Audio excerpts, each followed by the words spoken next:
қарасаңыздар шынандай 14 iPhone қолданып қалған, заблокирован владельцем деген, бірақ бұны қалай құлттаған? Бір адам қарындасыңызға не деп айтқан?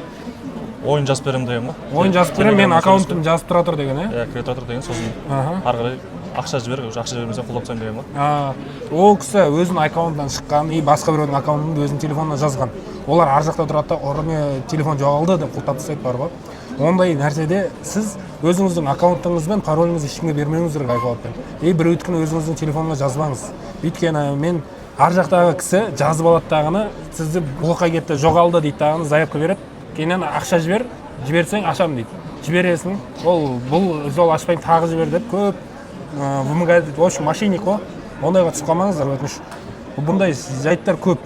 Бұның ашылуы 50-де 50. Бір 100 000 теңгеге ашылып кетуі мүмкін. Ашылса, ашылмаса бұл жай ғана запчастьқа кетеді телефоныңыз. Соған байқаңыздар.